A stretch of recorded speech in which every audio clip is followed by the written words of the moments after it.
জুলাই আন্দোলনে এক নারকীয় হত্যাযজ্ঞের সূচনা হয় ১৬ জুলাই।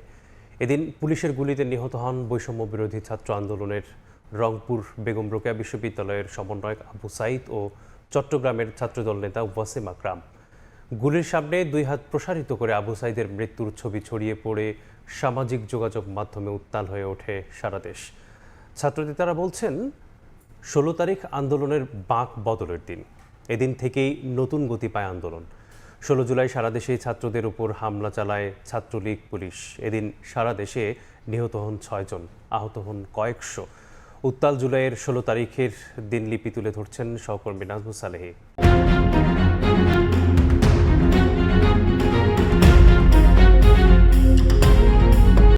তাহলে কি রাজাকারের নাতিপুতিরা পাবে? সেটা আমার প্রশ্ন, দেশবাসীর কাছে প্রশ্ন, যে রাজাকারের নাতিপুতিরা সব কিছু পাবে, মুক্তিযোদ্ধারা পাবে না।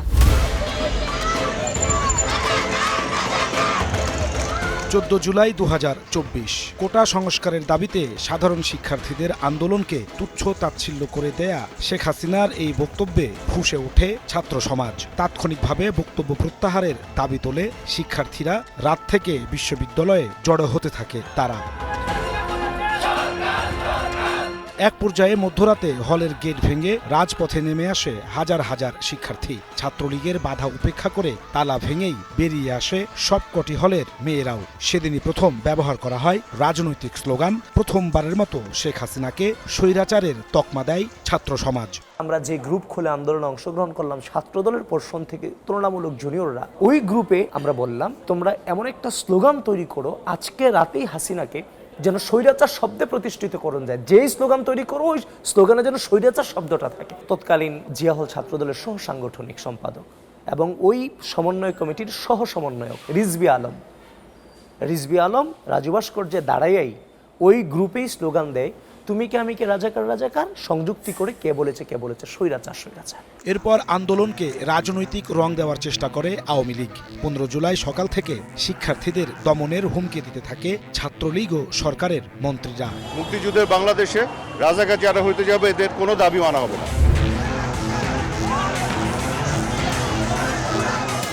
দুপুর থেকে হলে হলে শিক্ষার্থীদের খুঁজতে থাকে ছাত্রলীগের সশস্ত্র ক্যাডাররা। ওই দিন বহিরাগতদের ক্যাম্পাসে এনে নারকীয় হামলা চালায় ছাত্রলীগ। ক্যাম্পাসের বিভিন্ন স্পটে এদিন গুলি ছুটতে দেখা যায় সন্ত্রাসীদের। ওই দিন ঢাকা মেডিকেলে চিকিৎসা নিতে যাওয়া শিক্ষার্থীদের উপরেও হামলা করে ছাত্রলীগ। আমাদের যেটা প্ল্যান ছিল সেটা হলো যে আমরা যারা হাসপাতালে হামলা করেছে তাদের বিরুদ্ধে আমরা ব্যবস্থা করব, যার ফলে ঢাকার কয়েকটা মহানগরী সেখানে যায় এবং তাদেরকে ধাওয়া দিয়ে তাদেরকে বের করে দেয়। ১৫ জুলাই রাতে শিক্ষার্থীদের উপর হামলার প্রতিবাদে ফুঁসে ওঠে ঢাকা বিশ্ববিদ্যালয়। ওই দিন হল থেকে বের করে দেওয়া হয় ছাত্রলীগ কর্মীদের। বোনদের উপরে আঘাত করা হয়েছে নৃশংসভাবে এবং তাদের উপরেও আক্রমণ করা হয়েছে।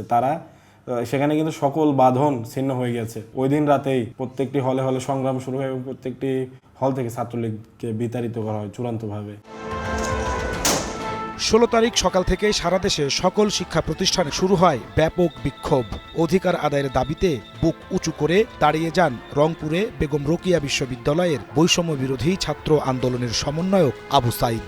বুলেটের সামনে বুক চিতিয়ে মৃত্যুর কোলে ঢলে পড়েন আবু সাইদ। এদিন চট্টগ্রামে শাহাদাত বরণ করেন ছাত্রদল নেতা ওয়াসিম আকরাম। সহকর্মীদের মৃত্যুর খবরে উত্তাল হয়ে ওঠে ঢাকা বিশ্ববিদ্যালয়। দেশ জুড়ে শুরু হয় প্রতিবাদ প্রতিরোধ।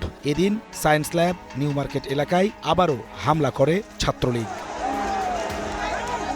এই দিনেই নিহত হয় ৬ জন। সে সময়ে ফ্যাসিবাদ বিরোধী ছাত্র সংগঠনের নেতারা বলছেন আবু সাইদ ওয়াসিমের মৃত্যু যেন নতুন গতি আনে আন্দোলনের।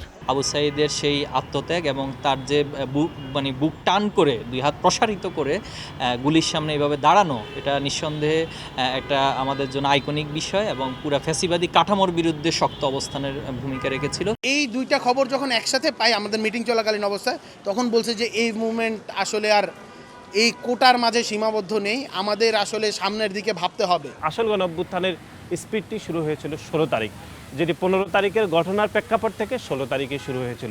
১৬ তারিখ রাতে বিশ্ববিদ্যালয় মঞ্জুরি কমিশন এক প্রজ্ঞাপনে বন্ধ করে দেয় দেশের সকল বিশ্ববিদ্যালয়। হল খালি করার নির্দেশনা দেয় প্রশাসন। নাজমুস সালেহী, সময় সংবাদ, ঢাকা।